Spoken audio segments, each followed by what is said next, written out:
Saudações aos que têm coragem, aos que estão aqui para qualquer viagem, e aconteça o que acontecer, o Assim Podcast já está no ar. Chegamos ao episódio 29 desse Assim Podcast, com o oferecimento do Sicredi, Inácios Hotel e Fonte do Paladar, são os nossos patrocinadores. Agradecendo a nossa equipe aqui, ao Elvis Souza, ao Igor Leite, a toda a equipe da Ilha Produções, sempre buscando levar a você o melhor da imagem, o melhor do som e o melhor podcast, o melhor conteúdo aqui na sua Assim TV. Hoje estamos recebendo uma convidada mais que especial, vocês já veem aqui na tela dividindo comigo, Irismar Melo, ex-vereadora aí por 3 mandatos em Marabá, foi candidata a prefeita, tem uma trajetória grande na política, já foi candidata a deputada estadual, deputada federal, sempre atingindo votações significativas e hoje participando comigo aqui, é advogada também, formada em Direito, membro da OAB, membro da Comissão da Mulher lá na OAB. Então, hoje, obrigado, Irismar, pela tua participação aqui conosco, por ter aceitado o convite, por estar aqui no nosso Assim Podcast. Ótimo, obrigada, Vinícius, obrigada a toda a equipe que está aqui com a gente, nos ajudando nesse momento de troca de informações, de aprendizagem, e um momento a gente contribuir com em algumas áreas que a gente entende importante em Marabá. Então, obrigada, Vinícius, pelo convite para estar aqui no Assim Podcast. É um prazer estar aqui. Já quero, de forma agradecer essa oportunidade e deixar um grande abraço para todos que já estão aí nos assistindo. E vai ser muito bom. Fique aí. Fica aí com a gente. Tem muita coisa, muita conversa aqui para você acompanhar. Irismar, como a gente sempre faz aqui com os nossos convidados, a gente sempre pergunta o histórico dele. E qual é o histórico da Irismar? De onde a Irismar é? Qual é a origem? Onde nasceu? Onde cresceu? Quem são os pais? Eu sou maranhense. Olha de aí. Nascimento. Eu nasci em Imperatriz do Maranhão. Vim criança. Bem aqui pertinho. Bem pertinho aqui. A gente, na verdade, do até outro se lado da fronteira, né? Mais ou menos isso, é verdade. E aí eu vim criança para o Pará. Eu vim morar em Jacundá. Passei parte da minha adolescência em Jacundá. E quando eu tinha 17 anos, eu me inscrevi para fazer o vestibular.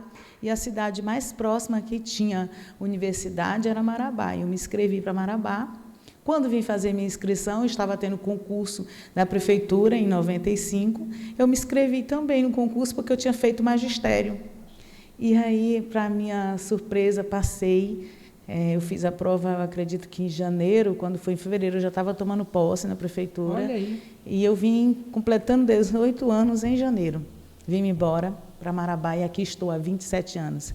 Aqui me formei, aqui me tornei política eletiva, né? Porque política eu acho que é um processo que começa até criança. Eu, desde criança, sempre fui muito participante. Não, né? Sempre fui. Eu lembro que criança eu cantava as músicas dos candidatos. Eu sempre gostei de comício, eu gostava dessa questão política, mesmo não compreendendo a importância e a dimensão de tudo isso, do processo eleitoral, da importância do voto, da escolha dos nossos representantes políticos.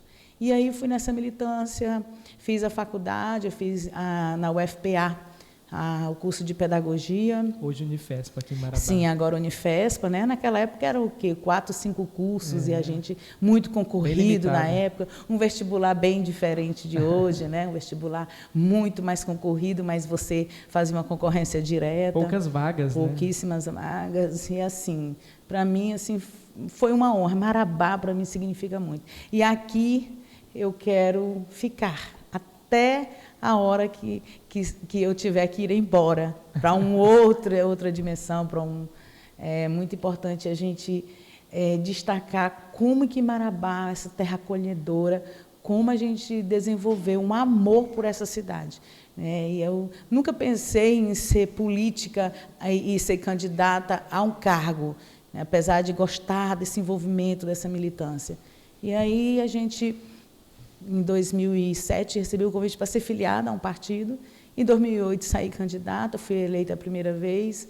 E, nesse período, também me casei, tive filhos, tive 3 filhos. Hoje eu só tenho 2, aliás, um de 7, um de 4. Mas, assim, são a razão da minha vida. Sou casada com o Vanderlei Melo, que também é advogado, é meu sócio, é meu parceiro de caminhada. E nessa trajetória política, a gente teve 3 mandatos consecutivos de vereadora, fui candidata a deputada estadual, fiquei na suplência em 2010. Tive uma votação de 15.124 votos. Esse foi tão muito marcante. expressiva para a época, né? Para a época hoje, foi. 15 mil votos no Pará já é muita coisa, imagina em 2010 que o eleitorado era menor. Sim, naquela época teve vários deputados que foram eleitos com uma votação até menor que a gente. Mas o partido fez, na época, 4 deputados estaduais. Você ficou e nós ficamos na quinta? Suplência. Não, fiquei acho que na segunda suplência do partido. Sexto lugar ali dentro Por aí, sim. 4 vagas. E aí nós continuamos nessa militância. É importante dizer que saí candidata em 2010 por um pedido muito incisivo da presidência do nosso partido, que veio de Belém, na época do doutor Anivaldo Vale. E aí, mas eu não tinha pensado, eu estava começando nessa caminhada, vereadora do primeiro mandato, ávida para conhecer, me debruçando nas pautas, ainda era aqui na Velha Marabá, né, no Palacete Augusto Dias. Então, assim, a gente estava num momento assim, de muita vontade de aprender, de fazer. E assim fomos seguindo. Eu fui reeleita em 2012, depois em 2016... E 2020, quando eu fui eleita em 2016, que assumi 1º de janeiro, na tribuna eu já disse que era meu último mandato de vereadora. As pessoas não entenderam muito isso. E eu já estava muito certo, porque desde 2009 eu recebi uma palavra muito particular, um contexto muito particular, espiritual, que é do que eu acredito por ser uma mulher religiosa, de que eu teria 3 mandatos, que depois eu seria prefeita dessa cidade. Então, para mim, foi trabalhar esses períodos de reeleição muito focado de que isso iria acontecer. Então, quando foi em 2017, eu disse, é meu último mandato. Mas trabalhei como se fosse o primeiro, com posições firmes, defendendo o que eu acredito. E aí, quando foi em 2020... que eu saí candidata a prefeita, o que eu mais ouvia, tu é louca, tu vai abrir mão de um certo, tu vai... O que é? Claro que toda eleição não quer dizer que você vai ser reeleita, mas a probabilidade de ser reeleita vereadora era muito mais do que ser eleita prefeita. Eu disse, não, eu vou dar um passo para trás, para dar 2 na frente, eu preciso me posicionar, Marabá nunca teve a prefeita, e eu sei que eu estou preparada para ser essa prefeita.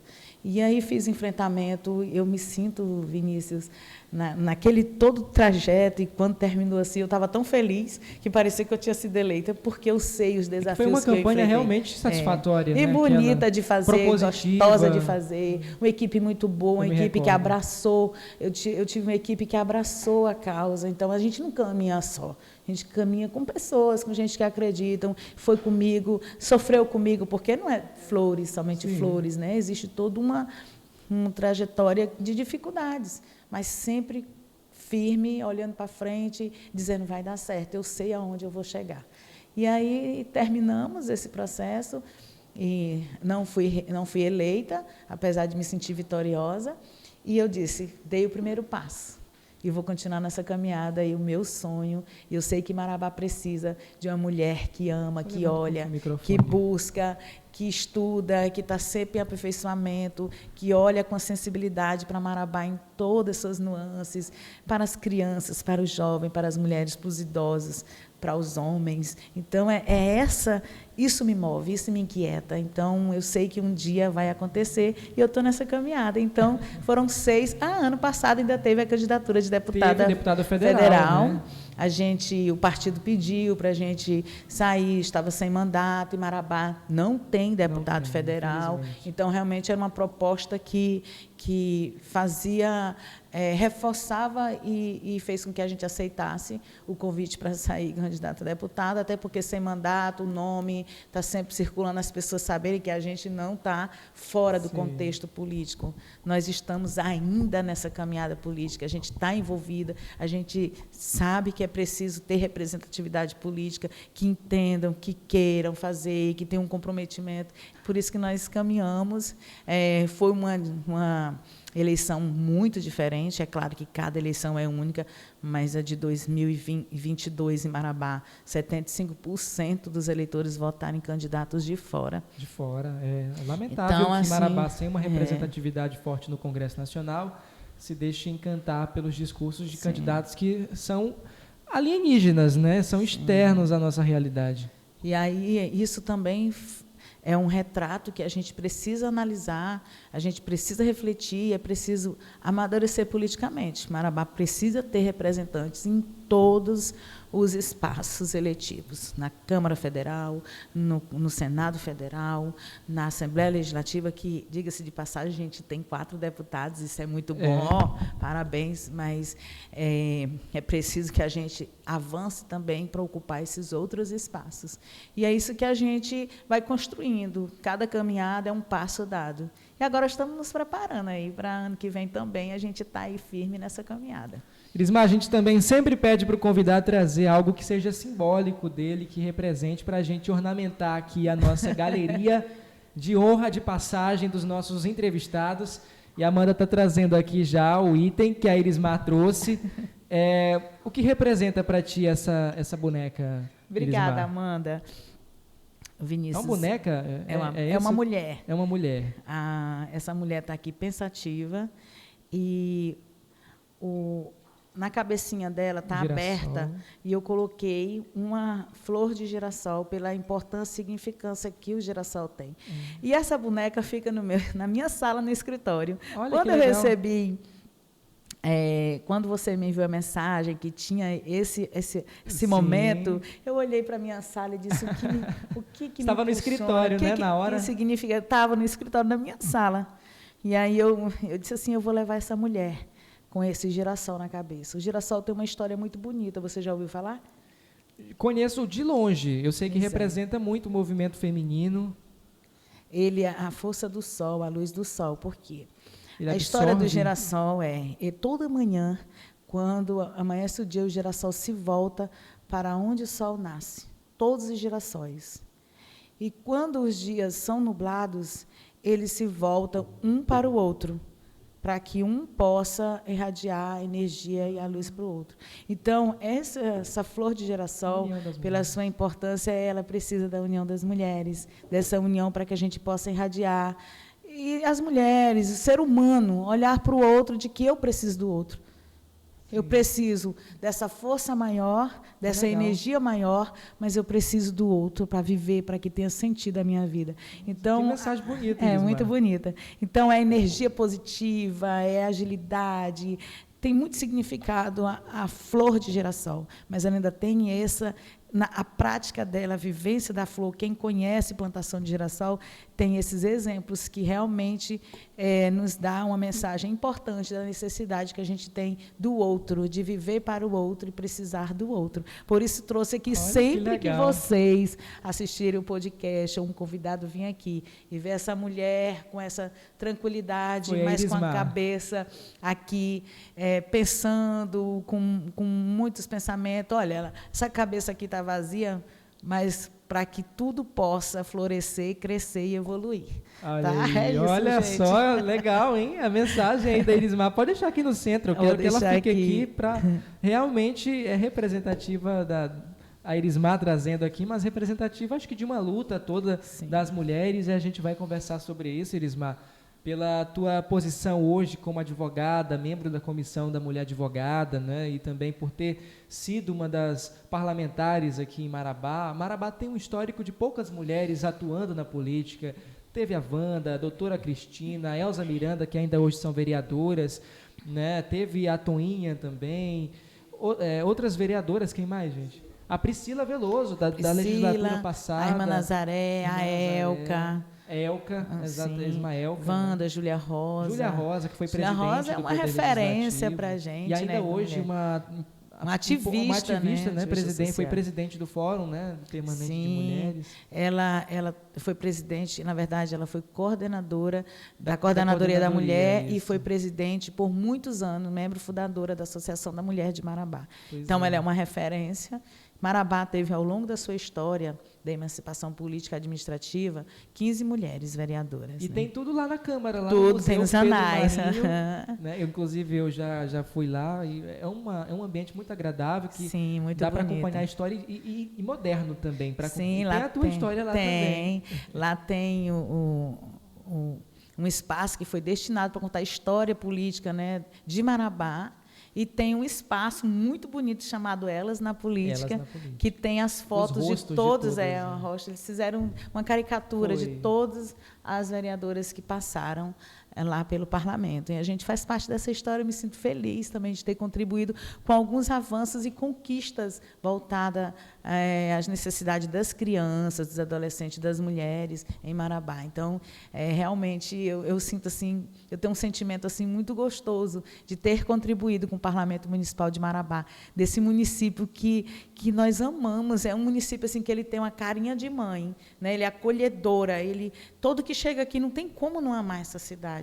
E aí ter feito parte é um privilégio. Ter feito parte, fazer parte da história política de Marabá, para mim, é uma grande honra. Irismar, numa campanha, são muitos elementos que chamam a atenção do eleitor, né? A história do candidato, a posição dele sobre determinados temas, a forma como a campanha é montada, os jingles de campanha, né? E eu acho que é inesquecível aquele 22.211, que dá para decorar o número da candidata e ainda remeter 22.211 Irismar para a vereadora Vote Irismar. Isso. Como que surgiu esse foi o jingle da tua primeira campanha, acho que é um dos mais marcantes que tem aí. É 22.211, é 22.211. Porque fica na cabeça, é chiclete, né? É 22.211 que eu vou votar. E foi esse número que os eleitores digitaram naquela eleição de 2008 e você foi eleita pela primeira vez ali para ocupar dessa. E as 3 eleições foi o mesmo número. É 22.211, é Irismar.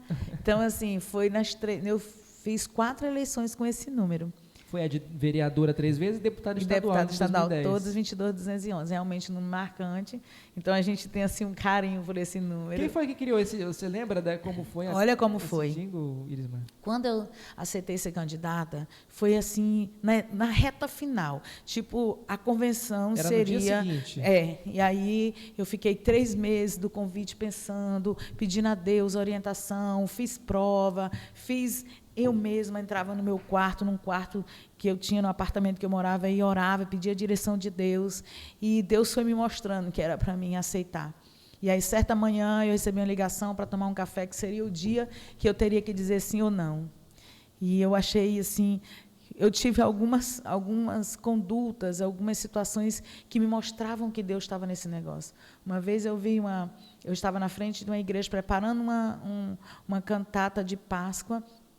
E aí chegou uma irmã para mim e disse assim: olha, irmã Irismar, manda um alô. Eu fazia um programa na rádio e o povo da zona rural ouvia muito.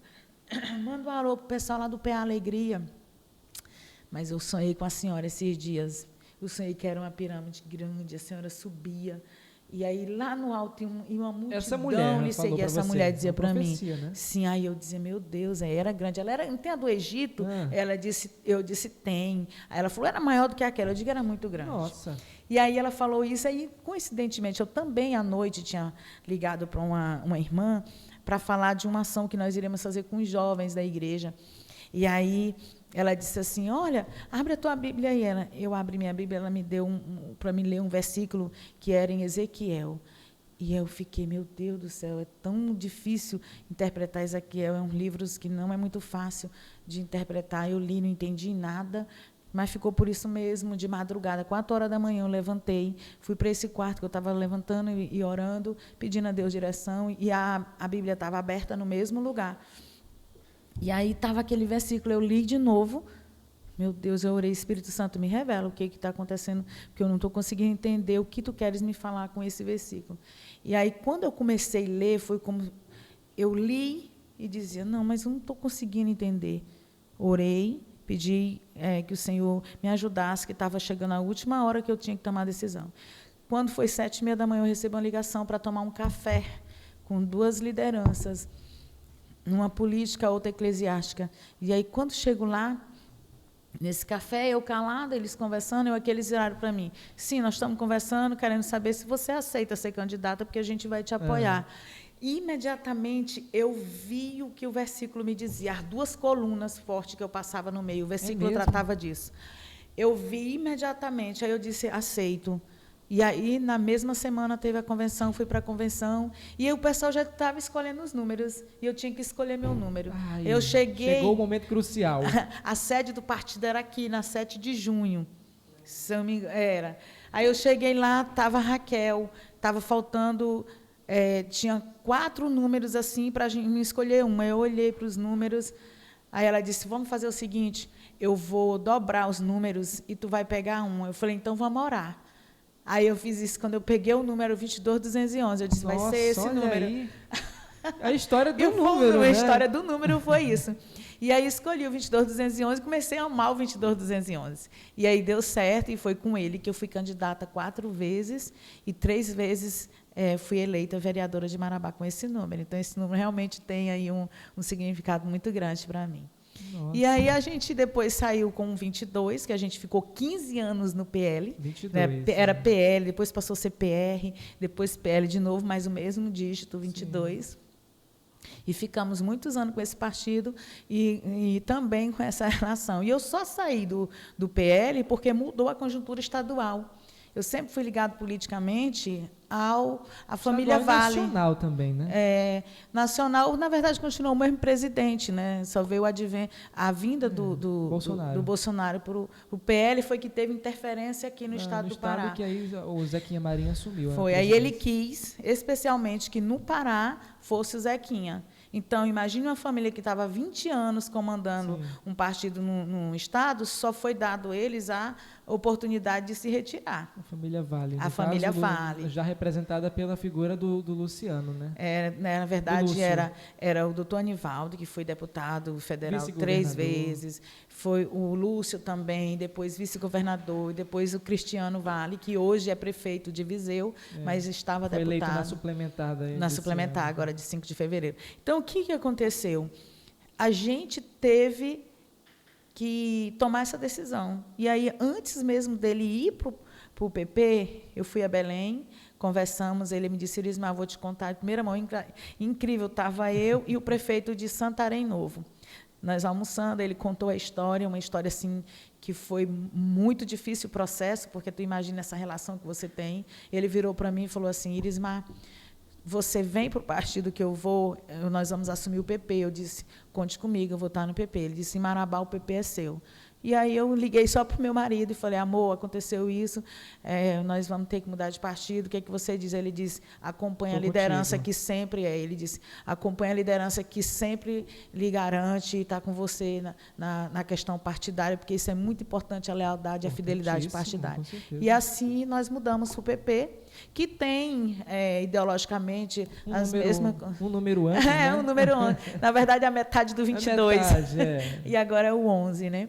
E um sempre partido dois que tem números primos, né? Primos, os números estão ali juntinhos. Então, o que acontece? Na verdade, o 22 é pares, né? 22, é o pares, E aí, o que acontece? Nós mudamos e eu senti uma leveza, uma paz tão grande, sabe? Porque, assim, ideologicamente, tem as mesmas concepções do PL, mas eu tenho uma inclinação de centro-direita, né? Eu acho que extremismo, eu dialogo com as pessoas, eu tenho minha concepção ideológica, o equilíbrio eu acho que a gente precisa trabalhar para isso, a gente precisa respeitar as pessoas, é um princípio também, é um princípio não só constitucional, mas também cristão, de respeito com as pessoas. Então, eu me identifico muito com isso e vim para o PP, e hoje eu sou progressista. E aí você está hoje no PP, só que nessa trajetória você, como vereadora, teve uma transição dessa casa aqui, porque antes era aqui no Palacete Augusto Dias, né? Você viveu esses 2 momentos da política, viveu a transição da Câmara aqui da Velha lá para a Cidade Nova, né? Como foi foi na primeira legislatura já da Irismar? Sim. Como foi aquela transição, Irismar? Para ti, observando o contexto da época lá em 2009, né, que foi a mudança? Vinícius, eu me sinto assim, outro motivo de sentir assim alegre e feliz, de ter feito parte da última legislatura dessa casa, legislatura aqui. E da primeira legislatura da outra casa, da nova casa. E o que representa essa mudança? Primeiro, a evolução, o desenvolvimento. Era pequeno para o tamanho de Marabá, uma casa legislativa desse porte. Hoje está aqui o museu, né, muito bonito também, muito bem equipado, mas Marabá precisava de uma casa de leis à altura desse município. E a Câmara de Marabá é a mais bonita do estado do Pará, e eu digo mais, do Brasil. Porque ela se você vai lá, tem acessibilidade. Os presidentes que assumiram aquela casa, que estão à frente, um bom trabalho de zelo pelo Poder Legislativo, tu não vê nada fora do lugar. Eu fui numa câmara muito bonita do município aqui próximo, que tinha sido feita, os fios expostos, uma câmara nova, os fios expostos, algumas coisas assim, detalhes que a gente observa, né? Sim. E aí eu chego na nossa câmara é cuidada. Nós temos servidores lá que cuidam da Câmara, os presidentes, a mesa diretora faz com que aquele espaço seja um espaço aconchegante, moderno, e realmente a Casa do Povo organizada e bonita e do tamanho que Marabá merece. Qual foi o teu número de gabinete lá? Você foi a primeira ocupante de um gabinete do novo prédio. Sim. O meu número foi 13. Foi o 13? Uhum. Nossa, é o número do PT, né?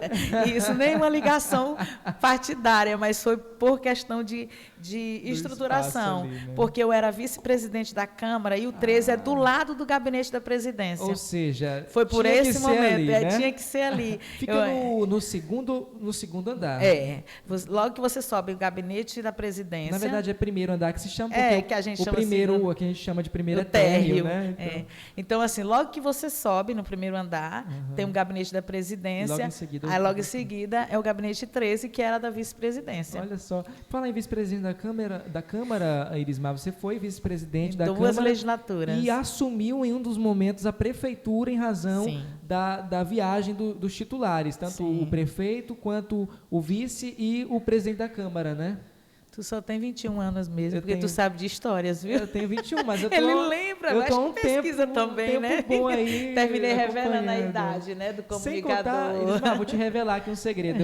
Eu passei muito tempo também aqui na Biblioteca Orlando Lobo, lendo os registros históricos de Marabá. E pela minha passagem no Jornal Correio também li muitos aqueles anuários com jornais passados, de 1994 até 2008, 2010, tem tudo lá. Então, quem gosta de ler, eu amo a questão da leitura, porque quem lê tem uma vivência maior, fala melhor e compreende melhor, tem o que falar. Estamos buscando, né? Compreender parabéns, melhor. E por falar nisso, eu quero compreender como foi a tua passagem pela prefeitura. Foram 2 ou foi um dia só de prefeita? Eu assumi. Olha como é interessante. Eu fui, no primeiro mandato, eu fui vice-presidente do Najib. Lembro. No segundo biênio. No segundo mandato, eu fui vice-presidente... Não, eu fui primeira secretária da Júlia. E no terceiro mandato, eu fui vice-presidente do Pedrinho. Então, por ser da mesa diretora, eu só não fui da mesa diretora no primeiro biênio. Aí o restante dos mandatos sempre fiz parte da mesa diretora. Né? Sempre fiz parte da mesa diretora. Então, o que a gente fez? Por fazer parte da mesa, a mesa ela vai suceder. Quando o prefeito ou o vice não estão, vai para o presidente. Quando o presidente não está, é o vice. Se o vice da Câmara, que naquela época não tinha segundo vice, né, se o secretário tivesse, o secretário assume, ele vai passando até o último membro da mesa. Aí o caso de cassação de prefeito, da mesa, de algumas situações assim, substituto legal, juiz. Aí é uma outra história, né? Uma outra história, porque a Marabá quase teve uma situação do Tribunal de Justiça no caso do Estado. E aqui seria a juíza ou juiz da Vara de Fazenda. Né? Então, assim, mas não precisou a esse ponto, porque estavam todos habilitados. Né? Então, eu assumi a primeira vez em 2010. 2010. Eu assumi Maurino na Gilson. Em 2011, aliás, eu assumi umas 2 vezes, né, de despachar mesmo lá, de autorizar pagamento da folha, essas coisas assim. Nossa, passava um tempo ali, né? E tem os registros lá, a gente assinando, despachei ainda. Tem lá, Irismar prefeito, os documentos aqui em Marabá. Nos anais políticos desse município tem. E na outra vez foi já no meu último mandato do Tião Miranda, que eu era vice-presidente. Então, eu assumi. O Valmor levou o livro de posse e a gente assumiu. Você foi até o gabinete, inclusive, né? Tem um registro teu lá. Aí a gente assumiu, muito mais para não deixar o município acéfalo, mas não houve nenhuma deliberação nessa segunda oportunidade de assumir, até porque foi muito rápido. Porque ocorreu há uma necessidade do gestor viajar com o vice, e o presidente da Câmara está viajando, mas logo ele veio, o presidente da Câmara veio e assumiu. Sim. Então, foi uma questão assim mesmo excepcional. Mas está lá marcado também no livro de assinaturas de quem foi prefeito de Marabá, já tem a assinatura nossa por 2 vezes. Porque, querendo ou não, Irismar, a profecia que você recebeu de que seria vereador seria prefeita, né? Não foi prefeita, não foi titular, não tenha sido eleita, até em razão da última campanha foi a primeira que você concorreu a prefeita, né? Mas, querendo ou não, a Irismar já foi acho que a primeira mulher a assinar como prefeita aqui em Marabá. Já tivemos outras. Nós tivemos uma vice-prefeita, a Adelina. Já foi prefeita de Marabá. Conhecendo a história aqui, já tivemos uma prefeita também em exercício, né? Então, já ocorreu essas situações extraordinárias que uma mulher estava na vez de assumir e assumiu. E a primeira delas foi a Adelina. Ainda está viva, ela foi vereadora de Marabá. Nossa, e foi vice-prefeita, né? Faz parte da história política. O que Marabá nunca teve mesmo foi uma prefeita eleita. Né? A vereadora, a prefeita, né?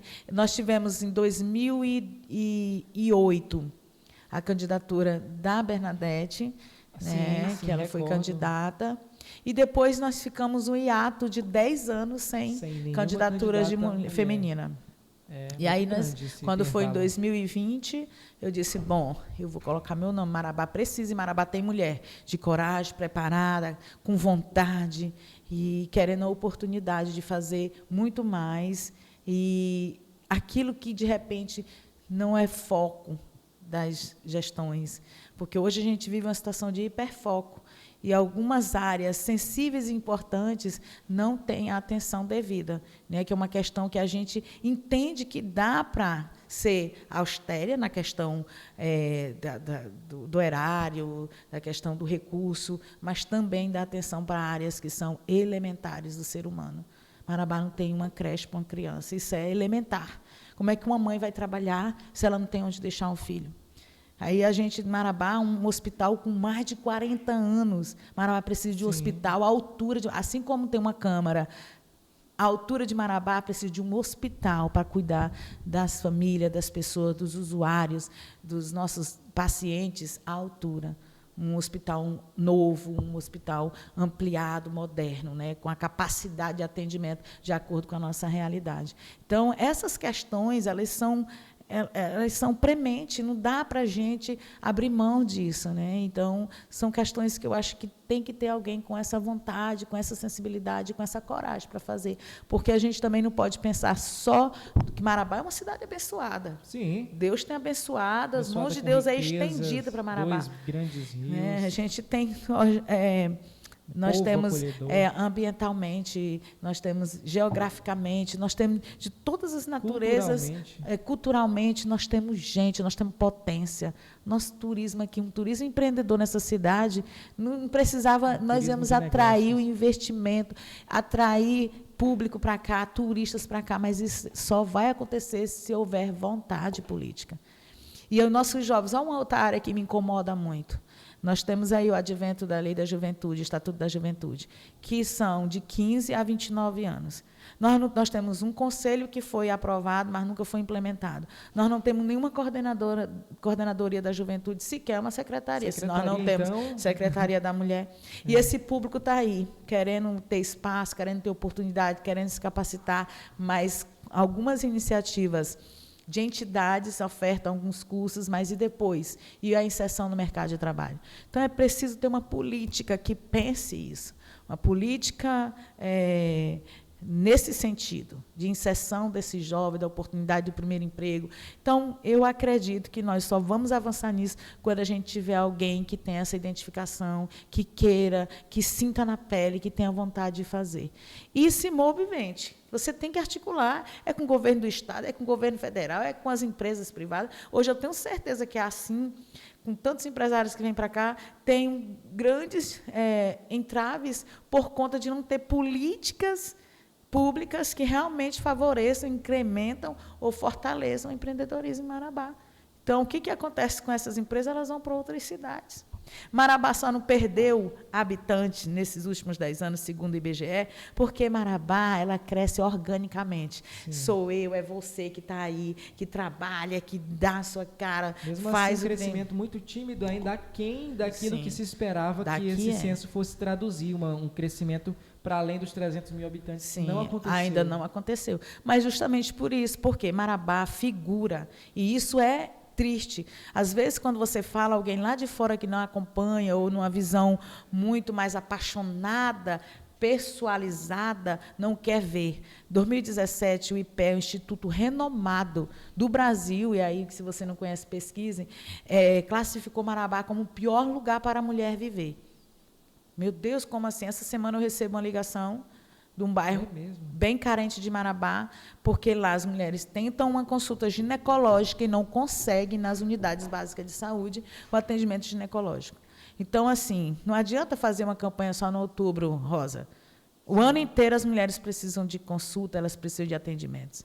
Nós tivemos situações aqui que a gente teve que fazer uma articulação com o Estado, porque o município não se movimentava para atender a pacientes que estavam na iminência de vir a óbito, porque não tem o serviço, não tem aquele atendimento especializado. Então, assim, umas questões que mexem com a gente, e a maioria desses casos são mulheres. Então, por isso que Marabá é o pior lugar para a mulher viver. Isso é sem paixão, isso é racionalidade, é os números que mostram isso. Né? Porque quando os indicadores que fazem com que o município seja um bom lugar, eles têm que ser atendidos, eles têm que ser auscultados. E o que acontece em Marabá? Os indicadores não superam a expectativa, por isso que é o pior lugar. E aí logo saiu que Marabá também, segundo a pesquisa, pode pesquisar aí no próprio Google que você vai ver, é o pior lugar para o idoso viver. Envelhecer em Marabá é muito difícil. Geriatra na rede pública para atender um idoso. Não tem. E aí você começa a pensar nesse idoso que já está numa idade que ele precisa ter os espaços de convivência, área pública para ele se sentir ar livre, para que ele caminhar, para que ele possa conviver com outras pessoas, que realmente desenvolvam uma política voltada para o idoso, de acordo com o que o Estatuto do Idoso diz, e o que realmente precisa ser feito. Uma questão de respeito, uma questão de consideração. Marabá é um dos piores lugares para o idoso viver. Gente, isso parece muito chocante, né? E aí, agora saiu o anuário da segurança pública, Marabá nós estamos aí, 23º lugar. Mais violentas, né? Uma das 30 cidades, em 23º lugar. Uma taxa de 13 mortes por habitante. Isso é absurdo, isso só faz combater. É só a polícia? Não, a polícia, ela vem para cá, a polícia ostensiva, ela vem quando a coisa já acontece. Ela não faz prevenção. Prevenção se faz com política pública. Quando eu consigo inserir esse jovem no mercado, na formação e colocá-lo para ter o primeiro emprego, eu tenho certeza que nós vamos evitar e reduzir bastante esse índice. Então, esses números, eles nos inquietam muito. Eu sempre pesquiso. E pesquiso não só a realidade do que está acontecendo, é o que precisa fazer para melhorar esses indicadores. E é isso que a gente quer. Nós queremos, de fato, implementar alguma coisa, uma oportunidade, se tivermos, que realmente promova o ser humano. O ser humano tem que estar aqui no centro. Olha, o centro da política pública. Tudo que a gente vai fazer é pensando no ser humano. Ele é o nosso maior alvo. Ele é o nosso maior objetivo. É esse ser humano que é cercado de necessidades, de situações que merecem uma atenção do poder público. O poder público tem que fazer tudo? Os setores precisam trabalhar dialogando. Quando o poder público, como responsável da condução daquilo que deve acontecer no município, porque aonde que a vida acontece? É lá na União? É no Estado? A vida acontece no município. Sim. É aqui que a gente vive. Justamente. É aqui que eu encontro você, é aqui que eu vejo o menino na rua. As pessoas vivem nos municípios, né? É isso. Prefeito então, é aqui que tem que ser. Sim, sim. E é por isso que eu digo, olha, a importância de eleger vereadores, de eleger prefeitos e prefeitas. Porque isso além de dizer, olha, vocês serão os que vão votar e que vão executar a política pública. Ah, mas aqui eu não dou conta só. Mas é aí que está seu poder de articulação, né, para que venha interlocução, para que venha investimento do segundo setor, para que o terceiro setor também possa fazer um trabalho de prevenção. O direito fala sobre o princípio da territorialidade. Sim. Né? O território municipal ele é sagrado, ele não pode sofrer intervenção, a não ser que haja aqueles casos previstos na Constituição. Lei, né? É isso. Então, por isso... O município é autônomo. Tem autonomia. Então, o que acontece? Hoje, nós precisamos discutir o novo Pacto Federativo. Agora, a reforma tributária, que eu ainda não posso aqui afirmar se ela foi pior ou maléfica, mas, a princípio, o que a gente lê é que para onde que... Os municípios podem perder... O município perder e o bolo tributário vai ficar a maior parte na União, que já é assim, vai continuar e ampliando esse percentual. Ou seja, uma centralização em detrimento da descentralização e distribuição dos recursos para os municípios. Então, o Pacto Federativo ele tem que ser feito, pensado, realizado, sistematizado, de forma que, aonde a vida acontece, aonde o ser humano e o cidadão mora, é lá que tem que estar o dinheiro. Então, essas questões só dá para discutir isso, por isso que tem a importância de eleger deputados federais, de eleger os senadores, porque quem vota... Né? Eles que aprovaram a reforma, no caso. Que votaram, diga-se de passagem, a toque de caixa. Ah, mas estava muito tempo lá para ser votado. Mas entrou muitos novos deputados e essa votação ela merece uma observação. E eu, assim, estou ainda, até por ser operadora do direito, por ser advogada, estou buscando ter um posicionamento do a gente vê recortes de leituras, né, de avaliações, e todos os recortes que eu vejo eu ainda não consegui perceber melhora. Então, a crítica está nesse sentido. Vamos ver o tempo, como é que o reflexo. A priori, é muito cedo para dar afirmar se foi benéfico ou não. Mas o processo legislativo, a gente que passou pelo parlamento sabe que a toque de caixa certamente passou coisas que não deveriam passar. Lismar, você foi professora. Sou professora. Na verdade, você é professora, né? Desculpa até a colocação. Falando agora de questões do legislativo, de que é preciso votar os projetos com atenção, com cuidado, não deixando passar detalhes que podem afetar, podem repercutir negativamente na vida das pessoas. Em 2017, houve na Câmara Municipal discussão sobre o plano de cargo, carreira e remuneração, que foi discutido e aprovado pelo governo Maurino Magalhães, na tua primeira legislatura. 2011. Mas em 2011 e 2017 se voltou a colocar esse tema em discussão e teve toda aquela situação, aquele episódio lá, para quem não lembra, o quebra-quebra na Câmara, né? Você chegou a levar spray de pimenta na cara em meio àquele tumulto, mas você tinha uma posição em defesa dos professores, não é? Como foi a votação daquele projeto à época, Irismar? Que foi muito polêmico, né? Na tua última legislatura. Sim. Olha, de toda a história, de todos os processos, porque assim, estar na Câmara ali é muito dinâmico. E eu digo que ele é um coliseu. Cai ali, tu tem que agir, tu tem que fazer. Mas eu sempre fui uma vereadora que me debrucei nas pautas, nos assuntos. Não votava por votar, eu sempre lia, eu queria saber o que era. Pedia vista.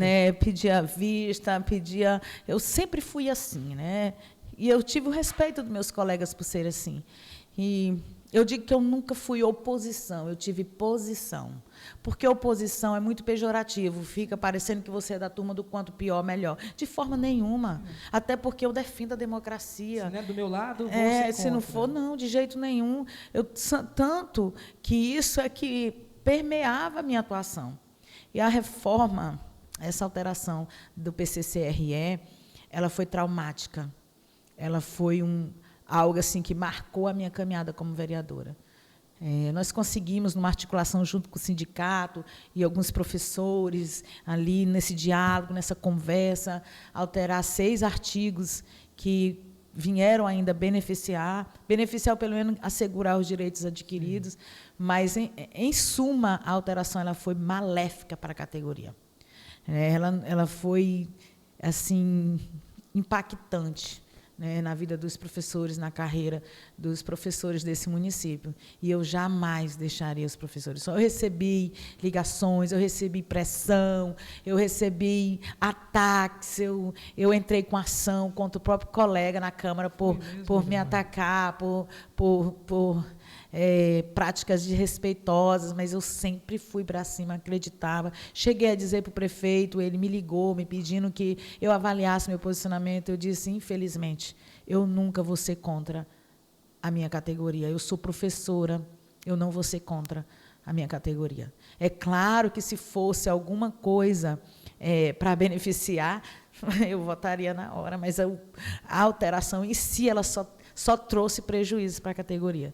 E o mais marcante ainda, se alguém me perguntar de toda a minha vida, e isso terminou me fazendo, Elismar, que episódio foi mais marcante na tua vida? Foi ver aquela brutalidade e aquele tratamento tão desrespeitoso com os profissionais da educação. Eu recebi spray de pimenta, eu peguei uma pneumonia gravíssima, meus 2 pulmões foram afetados. Em razão da força policial que foi chamada Sim. pela presidência. E eu recebi o spray na minha cara mesmo, Sim, que eu caí logo que eu desci daquele espaço. Foi depois ou antes daquele discurso que você fez, tem registrado? Tem registrado, foi depois. Porque a movimentação, né, a agitação ocorreu após a votação. Na região da mesa, né? Eu estava na mesa porque eu era da mesa. Né? Eu era vice-presidente da mesa, olha, imagina. Né? Então, o que aconteceu? Eu fiz a minha fala em relação não, tem um momento, uns vídeos que dizem eu dizendo não, que meu voto era não. Fui para a tribuna fazer a minha fala do que significava aquele momento. Eu disse para os meus colegas, essa fatura vocês vão pagar, porque a sociedade está vendo isso. Foi passado para a sociedade que era... Os professores que estavam quebrando a prefeitura, nunca ocorreu isso. Isso não é verdade, tanto que vocês veem aí o tanto de dinheiro que tem para ser pago os professores que não são pagos ainda, é preciso discutir. É com racionalidade. Você viu no início eu falando de austeridade? Sim. A austeridade, ela é acompanhada de responsabilidade. E ela também significa você fazer o que é justo, o que tem que ser feito. A valorização profissional se faz necessária para os servidores públicos de Marabá.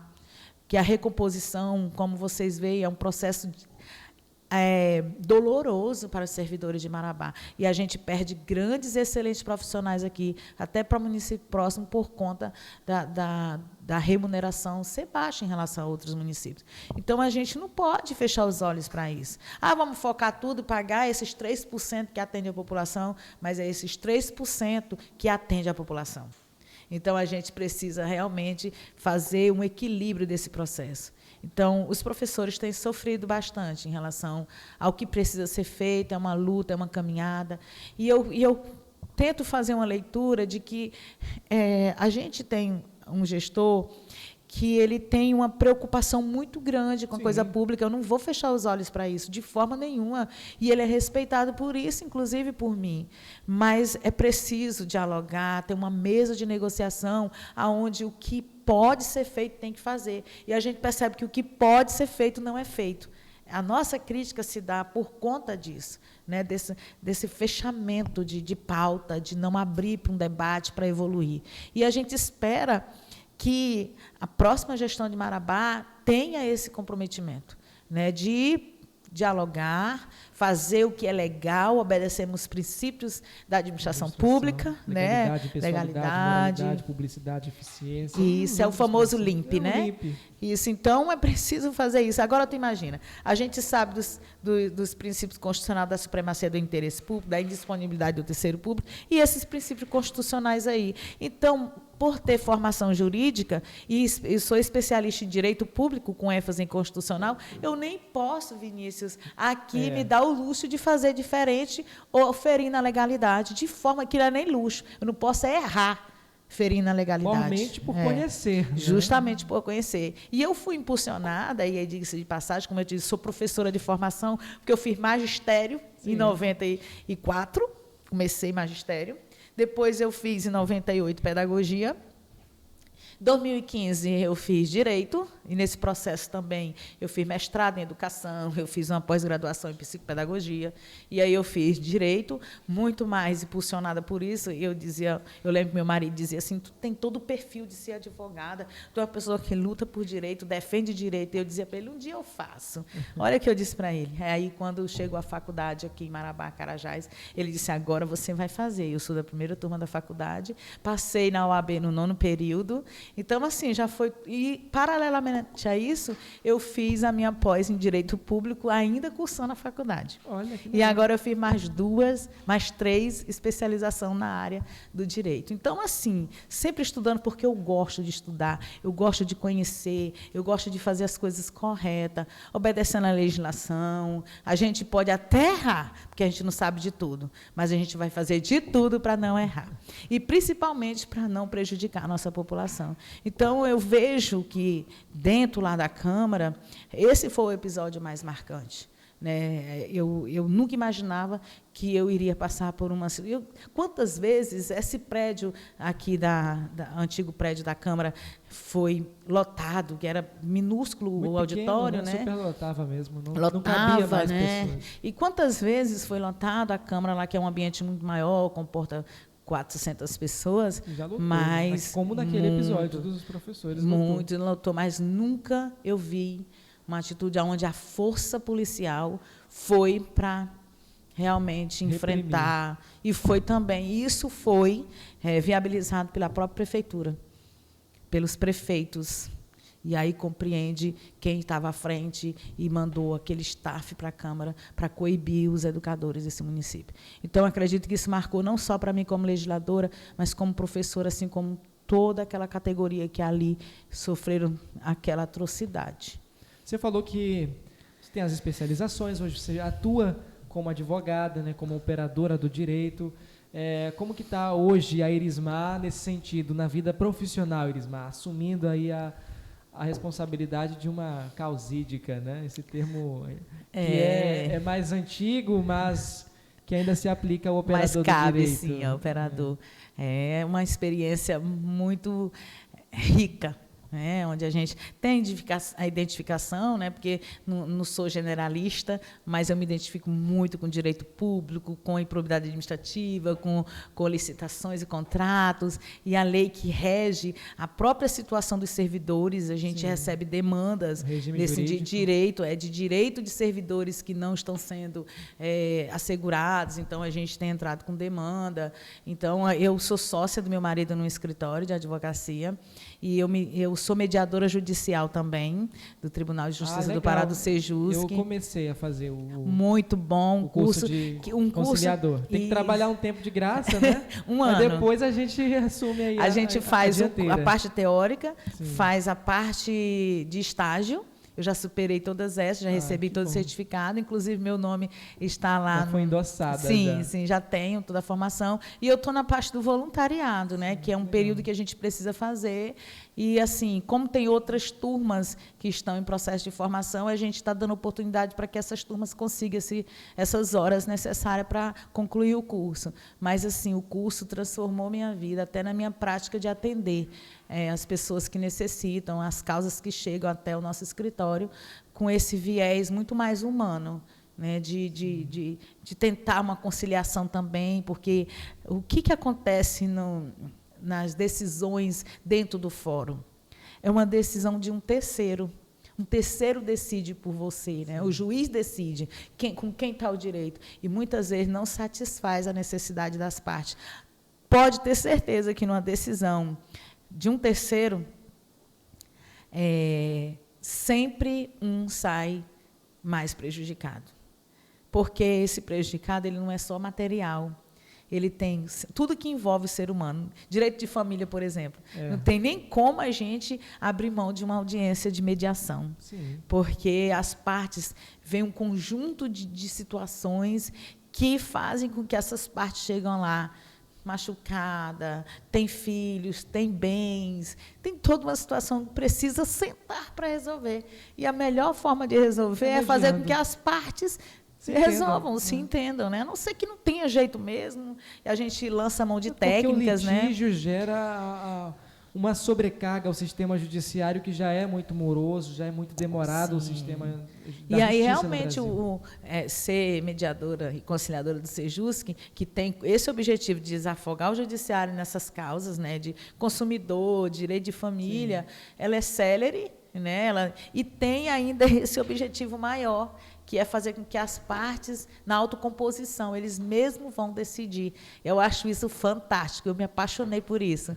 Então, eu procuro sempre construir isso no escritório. Nós procuramos, interessante que o meu esposo, ele não fez esse curso e ele já fazia isso antes. Eu comecei a perceber, olha como que é a identificação do diálogo para resolver um conflito. É porque o advogado é o resolutor de conflitos. Sim, na verdade, ele está ali, né, o tempo inteiro. Parece que a gente está do outro lado da mesa, não. Nós estamos do lado do cliente. Do outro lado da mesa, quem está é o juiz, é o promotor. Nós não, nós estamos do lado. Então, a gente não está do outro lado da mesa. Então, eu acho eu me identifico muito com a questão do direito, porque eu luto por direitos. Segurar direitos, né? Mas também defendo deveres, porque o direito de um não existe acaba direito sem o dever. Os deveres da coletividade, não se pode garantir direitos. E é constitucional. Sim. Direitos e deveres está ali, é para todo ser humano. Não tem só tu tem direito e o outro só tem defeito. Não, para todo ser humano. As obrigações legais a todos impostas. Todos né? impostas, é isso mesmo. E, Irismar, falando na advocacia, eu queria entrar contigo na questão da mulher também, da mulher advogada. Você, como membro da comissão da mulher advogada da OAB Marabá, deve entender um pouco melhor como que é o relacionamento da mulher no meio da justiça. A gente sabe que grande parte dos juízes é homem, né? Apesar de que na promotoria de justiça, no Ministério Público, as mulheres dominam ali, né? Mas é fato que ainda grande parte dos operadores de direito, a maioria ainda é masculina, né? Como que é o relacionamento dentro dessa profissão, dentro da advocacia? Primeiro, eu estou, desde o ano passado, presidente da Comissão da Mulher Advogada, da OAB Subseção de Marabá. Assim, um momento assim, de grande aprendizagem, ali junto com o doutor Rodrigo, a doutora Jéssica, que fazem parte da diretoria, estão à frente da OAB Subseção de Marabá. E, assim, esse formato, esse momento, essa diretoria, ela tem buscado muito se aproximar da sociedade, né? Tanto que tem várias comissões temáticas, todas Sim. podendo trabalhar, estendendo a mão, estando inserida na comunidade, né? E isso é muito interessante, né? A gente fez algumas ações e esse ano nós fizemos o lançamento de uma campanha chamada Advocacia Sem Assédio, porque, infelizmente, as mulheres ainda são alvo de muita prática de assédio. Então, a gente fez essa campanha para que tantas advogadas consigam entender as situações de assédio, como elas também possam saber se posicionar e se defenderem. E isso não se trata de ataque ao colega advogado, aos membros do judiciário, aos membros do Ministério Público, não. Na verdade, é compreender de que nós não podemos exercer a nossa profissão em um ambiente hostil. Olha, Marabá, a maioria são mulheres advogadas. Né? No Brasil, a OAB do Brasil tem mais mulheres do que advogadas. Ou seja, são dados que não dá para a gente desconsiderar. E hoje nós temos a comissão, o que a gente colocou como eixo importante. E quando eu assumi a comissão da mulher advogada, não tinha estatuto, regimento interno, não tinha plano de ação, não tinha nenhum registro anteriores. Para a comissão. Para a comissão, não consegui pegar nada. Então, a gente tentou resgatar, conversando com as colegas que assumiram anteriormente, diga-se de passagem, deram o início da caminhada, mas nós viemos sistematizar essa atuação. Então, hoje nós temos um regimento interno da comissão, com os nossos eixos internos e externos de atuação. Plano de atuação. Anual, né? A gente faz o plano anual de atuação, que vamos trabalhar em cada mês, com diretrizes e com os objetivos bem definidos. Fortalecimento da atuação da advogada, que é o eixo interno, e o externo, que é dentro da comunidade. Nós fazemos parte hoje da Rede de Proteção de Mulheres, nós temos cadeira no Conselho Municipal de Defesa do Direito das Mulheres, nós temos 2 advogadas, que é da OAB, da Comissão da Mulher Advogada. A gente também faz parte do Comitê Gestor do Plano Municipal de Políticas Públicas para Mulheres, mais 2 colegas advogadas, e estamos sempre entrosados na rede, nas ações que visam combater a violência doméstica e familiar contra mulheres. Então, a gente gente tem uma participação muito presente dentro da rede de proteção de mulheres.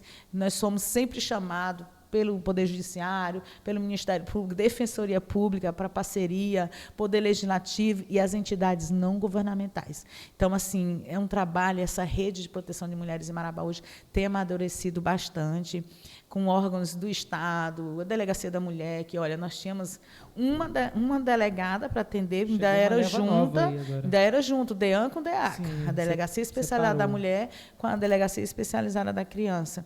Então, veja bem, nós tivemos avanços significativos no ano de 2022.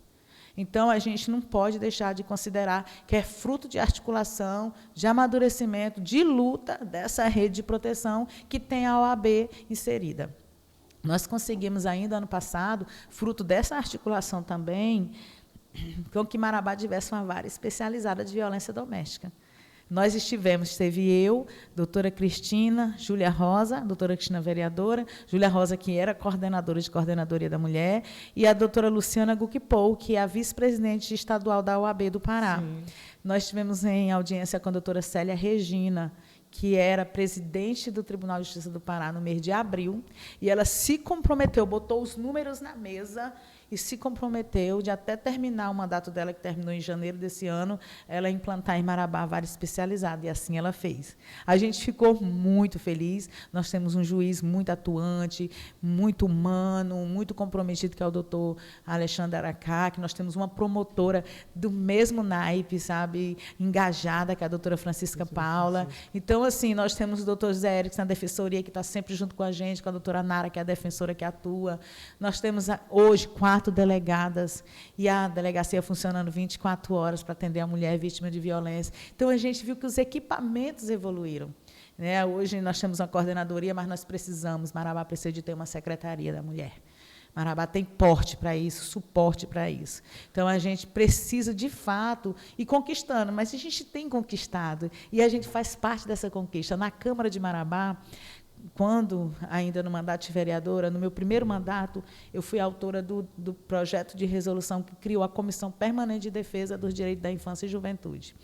Ainda no primeiro mandato da Câmara, no âmbito da Câmara.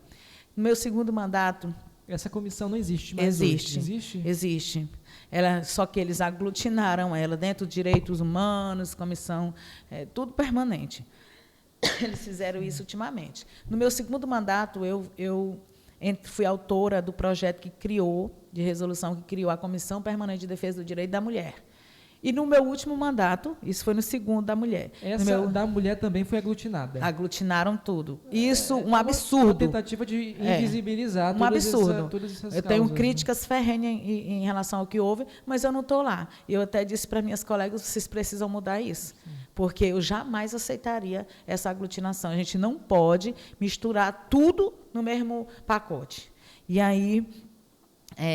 nós entramos também com um projeto de resolução criando a Comissão Permanente de Minas e Energia. Porque a gente vive em uma região que tem tudo isso. Nós temos uma região minerária. Né? Então, na Câmara não tinha. Eu também entrei com esse projeto e hoje tem uma comissão que está junto com meio ambiente. Eles aglutinaram. Eles tentaram reduzir o número de comissões, mesmo com temas... que se comunicavam, não significam que eram afins, se comunicavam. Direitos humanos se comunica com todas as comissões. Né? E aí, da mesma forma, essa última comissão, que é de minério e energia, eles aglutinaram também uma comissão que já existia. Essa mudança ocorreu, eu não estava mais na Câmara, já foi no ano de 2021, e está lá porque, qual foi o argumento? Não tinha vereadores para atuar em todas as comissões. Esse foi o argumento. Para mim, não me pareceu convincente, mas é a realidade hoje lá. Fizeram isso, mas eu continuo sendo autora dessas comissões que existem lá hoje, justamente por entender a importância dessas searas que eu pontuei. E aí, lá, a gente tentou implantar, em 2020, a Procuradoria da Mulher, que já era um projeto da Júlia Rosa, quando, em 2014... ela entrou com esse projeto e para implantar a Procuradoria da Mulher na Câmara. Só que até então não tinha, e dialogamos na época com Pedrinho, que era o presidente, ele, vamos implantar. Sim. E eu só sei que foi implantada, mas não prosperou, depois que a gente saiu. Atualmente, o vereador Alessio, meu amigo, ele na mesma... Eu sempre tive uma boa relação com os presidentes da Câmara. Eu, assim, acho que são pessoas muito bem preparadas, né? Eu peguei a presidência da Júlia, depois do Najib, depois do Pedrinho. O Pedrinho ficou 6 anos. O Pedrinho, um grande vereador, uma pessoa que eu tenho uma admiração muito grande. E eles trabalharam. O Miguel também, eu peguei um mandato do Miguel. Primeiro. Não, o Miguel eu peguei na quarto biênio. Quarto biênio, peguei. Porque o Pedrinho eu peguei nesse último mandato, os 2 biênios foi ele, que foi aprovada a reeleição, porque não tinha até então. Não havia. E ele ficou uma vez agora, e agora é o Alessio, que é um amigo, entrou comigo ainda em 2014, aliás, em 2008, como vereador, e eu já conversei com ele, ele disse, minha amiga, nós vamos fazer um espaço específico para implantar a Procuradoria da Mulher. Eu disse, com equipe... é especializada, porque tem que ter. E eu falava ontem sobre essa procuradoria com a doutora Cristina, né? E ela está nessa luta para que seja implantada essa procuradoria da mulher, para que seja um canal a mais, para que essa mulher vítima de violência possa ser auscultada, encaminhada, que ela possa receber a atenção necessária, e não só para esse propósito, mas também discutir as políticas públicas que promovam, né, essa mulher, que a gente vem erradicar essa situação de violência, porque qual o objetivo da Lei Maria da Penha, que agora vai fazer dia 7, 17 anos? É coibir e erradicar. Não é apenas... Prevenir, coibir e erradicar. Então, o que a gente precisa trabalhar nesses eixos? De prevenção, de coibir mesmo e acabar, erradicar e acabar. Ah, isso nunca vai acontecer? Nós precisamos trabalhar nesse propósito. A gente precisa viver em paz. Homens e mulheres são iguais perante a lei. E Deus nos vê assim. Não se trata em nenhum momento... Eu vou até aproveitar, Vinícius, por favor, a deixa que tu vai me dar aqui para falar sobre essa questão que tentam colocar de que a mulher quer ser melhor, maior do que o outro sexo, da questão de gênero, né? Porque acho que a gente precisa discutir sobre isso. Inclusive, enganchando a pergunta nesse sentido, você... queria te perguntar como que você avalia o movimento feminista, né? Você falando da questão das mulheres que não que dizem que querem ser superiores. O movimento feminista tem muito essa pauta de defesa de que a mulher é um sexo superior. Você acredita que é isso ou tem uma outra avaliação? De forma nenhuma. Aí eu vou aproveitar realmente esse espaço para fazer uma explicação. Eu sou especialista, eu fiz uma pós-graduação em Direito da Mulher e Advocacia Feminista. E eu tinha muita dificuldade de me intitular como feminista, porque eu tinha essa concepção de que o feminismo tinha esse viés de querer ser superior ao outro sexo, de que poderia agir de qualquer forma, porque a gente viu os movimentos, as marchas, os registros muito... Essa mulher querendo se masculinizar, era mais ou menos assim. E aí eu fui pesquisar durante essa formação... será se eu vou me considerar feminista, apesar de ser uma mulher que defende o direito das mulheres, mas eu não defendo com essa característica de superioridade. Então, o movimento feminista, primeiro eu vou explicar o que é femista. As pessoas confundem femismo com feminismo. O femista é uma ideologia que prega a superioridade da mulher em relação ao homem. Ele é um movimento ideológico, por isso que ele tem esses arranhões, esses conflitos. Já o movimento feminista é um movimento que busca a igualdade entre homens e mulheres. E é o que está na Constituição, no artigo 5º, inciso 2. Todos iguais perante a lei. Homens e mulheres são iguais em direitos e obrigações diante da lei. Meu Deus, é isso, não se trata de superioridade. Eu não me enquadro de forma nenhuma numa ideologia femista. Não sou femista, mas eu busco a igualdade entre homens e mulheres. Eu defendo isso, porque eu sei que nem Deus não nos vê superior a ninguém por questão de sexo, de gênero. Não somos superior a ninguém. Agora nós precisamos buscar, sim, políticas públicas que atendam o ser humano. O que foi que eu disse desde o início para você? Que o alvo de uma gestão... O principal motivo das políticas públicas é o ser humano, independência da cor, raça, sexo, gênero, seja Lá está na própria Constituição isso aí. Então, não posso me posicionar dessa forma, mas a oportunidade de esclarecer sobre isso é extremamente importante, porque eu não sou feminista, mas eu sou feminista, porque eu quero a igualdade entre homens e mulheres. Mulher pode estar, sim, ocupando vários lugares, mulher pode estar na empresa, mulher pode estar na casa, e não vamos perder a nossa essência, porque nós somos feminina, eu sou feminina, né? Eu sou mulher, então eu não vou perder minha essência, nem tentar ser homem, agir como homem para me provar que eu posso chegar em algum lugar. De forma nenhuma eu não vou me descaracterizar, mas eu tenho certeza que eu tenho capacidade de ocupar qualquer espaço que eu entender que eu posso ocupar. Porque eu não posso ser limitada porque eu sou mulher, de forma nenhuma. Então, é nesse sentido que a gente precisa avançar, desconstruir umas concepções equivocadas que hoje, por uma questão histórica, na sociedade patriarcal, e isso está muito enraizado. A gente precisa, não é lutar contra o homem, nós precisamos desconstruir isso. Você sabe que eu digo lá na UAB, eu já falei isso para o doutor Rodrigo, nós precisamos fazer o combate da violência, seja o assédio na advocacia, seja externo a isso, a mulher lá na rua, meninas nas escolas, que a gente precisa trabalhar em todos esses espaços, a importância de se viver com respeito, com paz, com dignidade, é que a gente tem que fazer esse debate junto com os homens. Nós precisamos fazer esse debate junto com o outro. Porque, veja bem, se eu vivo num movimento só com mulheres, conversando com mulheres, vai mudar quem é considerado o outro lado da moeda, que é quem mais pratica situações de violência. Não vai, nós precisamos, o doutor Aracá, que ele... A política é feita com homens e mulheres. Com homens e mulheres, nós precisamos fazer esse debate juntos. Por isso que nós temos que ter mulher na política. Sim. Nós precisamos, olha, quando a gente vê hoje nas universidades, a maioria das cadeiras são mulheres ocupando. Das empresas, hoje, as mulheres estão aí tomando conta, né, no empreendedorismo, dentro das entidades sociais, a maioria são mulheres que estão lá lutando. Aí, quando chega na política, as mulheres são minoria. Nós temos 5.000... É totalmente o contrário do filme da Barbie, né? Pois é, eu vi até tu falando sobre isso, né? Ela chocou quando ela saiu. Eu não assisti o filme, deixar isso claro, mas eu vi... Então nada de spoiler, não spoiler, mas tu deu uma fala que eu fiquei aguçada de compreender qual foi a leitura, apesar de que existe toda uma série de críticas, e eu não vou entrar dentro desse debate de que pode, que não pode. Eu me sinto maduro o suficiente para mim ter acesso a essas informações e como se fosse um peixe para mim. Eu vou comer a carne e os espinhos, eu vou jogar fora. Aquilo que me choca, aquilo que não é o que eu acredito, eu não sou obrigada a comer espinha. Eu sou obrigada. Fato. Não. Então, é dessa forma que eu entendo. Agora, eu vou me fechar e depois está todo mundo conversando o assunto e eu não tenho o meu ponto de vista, Sim. Eu não tenho o que eu penso, o que eu acredito. Está chocando uma questão de princípio, de ideologia?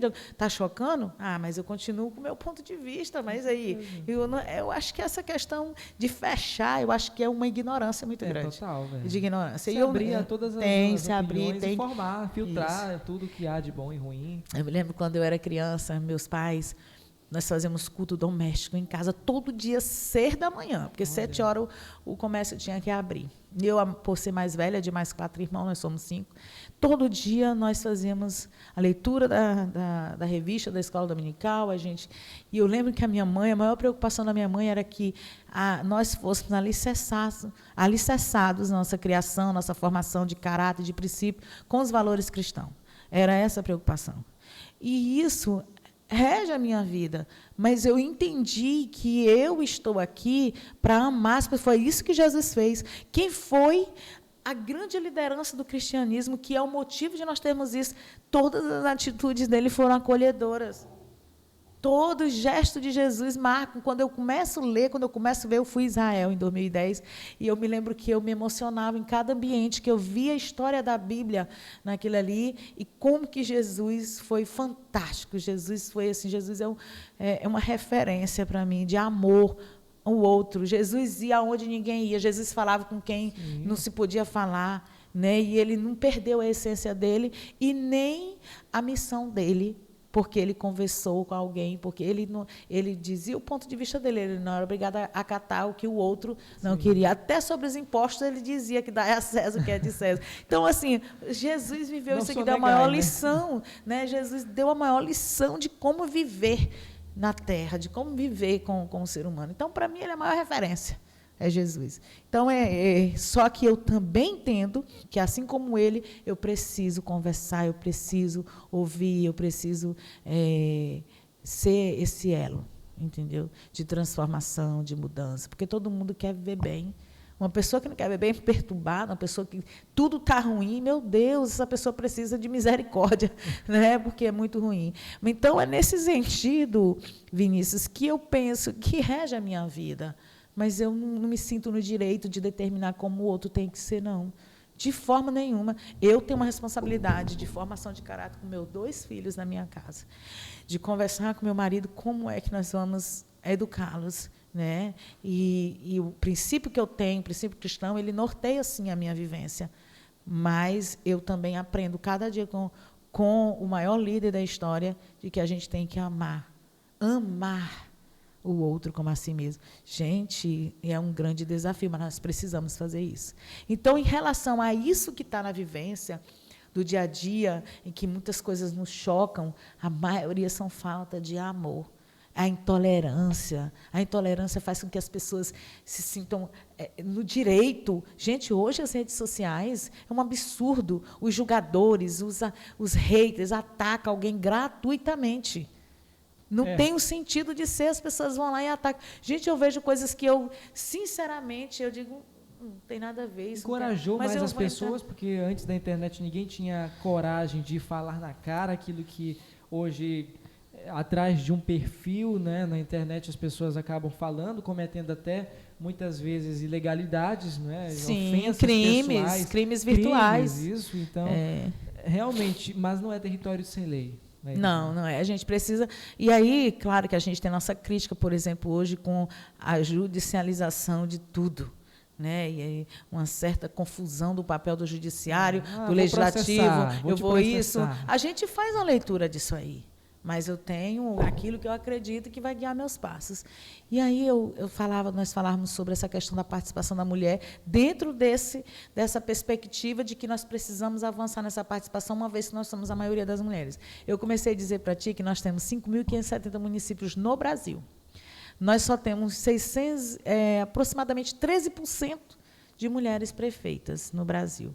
Ou seja, é um número bem pequeno em relação ao que se tem hoje. Considerando que a população feminina é 52% e a masculina 49%. Né? 48%. E nós temos eleitores também, praticamente o mesmo percentual de 52%. 51, alguma coisa são eleitoras. Né, no Brasil. E por que essa mulher não vota em outra mulher?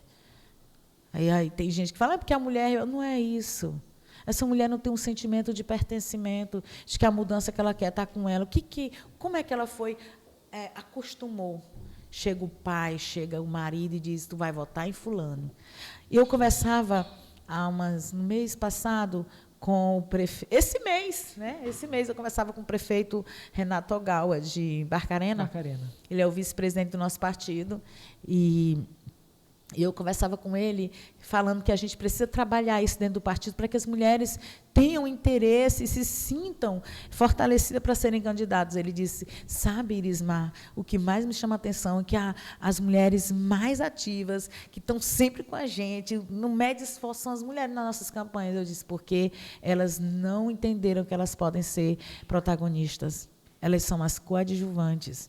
Então, são as que mais, tu pode ver, em campanha tem mais mulheres na rua, elas estão no debate ali, mas vem filiar para vocês. Não, isso daí não é para mim, não.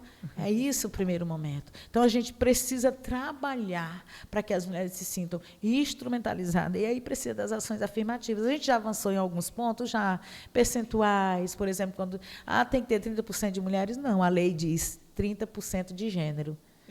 Pode ser 70 mulheres, 30 homens, só que, na maioria das vezes, só fica, para cumprir esses 30% no partido, é difícil, que as mulheres não querem ser candidatas. E aí nós temos, por exemplo, no Estado, hoje, só para mim terminar essa questão de números, de representatividade, nós tivemos um pequeno acréscimo na Câmara Federal. né, A mulher dos mais deputados. votada, o Pará TV parlamentar federal Mais votada foi uma mulher, sim. a E Alessandra nós temos Aber, hoje 4, só tínhamos temos 4 deputadas federais no Pará. E nós temos hoje, passou de 77 para 90. E o Pará eu sei que aumentou. Deve aumentar o número de deputados federais, né? Isso vai carecer de uma atualização. Eu sei que o percentual hoje de mulheres aumentou para quase 20% quase, acho que dá uns 17%. Era 15%, foi para 17%. Já no Senado, houve um decréscimo. Eram 12%, ficou 10%. E aqui no Pará, na ALEPA, Assembleia Legislativa do Estado, eram 10%, hoje a gente só tem 6%. E aí vamos aqui em Marabá. Nós temos 21 cadeiras, nós só temos 2 vereadoras lá atuando. 3 foram eleitas, mas uma se licenciou, no caso a Wanda. E quem assumiu no lugar dela foi um homem. Então, a gente está falando de 2 que estão lá. Então, a gente precisa... E será que nós teremos ampliação desse número no ano que vem, 2024? É um questionamento que a gente faz. A gente não é no sentido que elas são melhores, é que elas precisam. É uma questão de necessidade. Nós precisamos ter quem sente na pele, sentando nos espaços, ocupando esses espaços de deliberações, de decisões. É preciso esse envolvimento. E isso não se trata de rivalidade, oponente do outro lado. Eu tenho uma relação, oh, meu Deus, os presidentes, eu tenho uma relação muito boa com o outro, com o homem, com quem está perto de mim. Não o vejo como meu rival, mas eu tenho um entendimento de que nós precisamos ampliar por uma questão lógica essa participação feminina nesses espaços de decisões, de deliberações. E aí eu não posso só dizer que é importante e eu não ser, eu vou me posicionar, por isso que eu me posiciono. Aí alguém diz, Irismar, e tu vai ser candidata? Na hora certa serei. Eu já sou pré-candidata, já estou avisando aqui contigo, pré-candidata a prefeita de Marabá. Já entra no gancho da minha próxima pergunta, que já estava no embalo aqui na agulha, né? Qual é o futuro político de Irismar Melo? Tem pretensões? Você disse que já está garantindo aqui que é pré-candidata a prefeita, então 2024 vai ter Irismar na urna, talvez com o número 11 aí, né? Atualmente eu estou presidente do Partido Progressista, né? E a gente é diretório em Marabá, fizemos em abril a nossa convenção e estamos aí nessa articulação, movendo as águas, né, no sentido de montar uma chapa interessante de candidatos a vereadores. Nós temos já bons pré-candidatos a vereadores e o partido certamente terá uma candidatura a prefeita, né? Então, eu sou pré-candidata a prefeita de Marabá, né? Eu acredito que a gente não pode deixar essa oportunidade de fazer esse debate, sentar na mesa do debate, de mostrar o que pensa e que pode ser feito para Marabá, que tem as condições de fazer por Marabá. Então, assim, é uma oportunidade que a gente não vai deixar passar. Obviamente, eu até digo, Vinícius, eu não sei se tu concordas, que está aberto Marabá. Nós temos uma gestão, diga-se de passagem, com uma excelente aceitação, aprovação, mas está aberto o caminho de 2024. Sim. Então, a gente precisa construir esse projeto para uma Marabá muito melhor. Com certeza. E é isso que a gente quer. E Marabá terá uma candidata a prefeita. Você pretende... E espero ser a prefeita de Marabá para os próximos...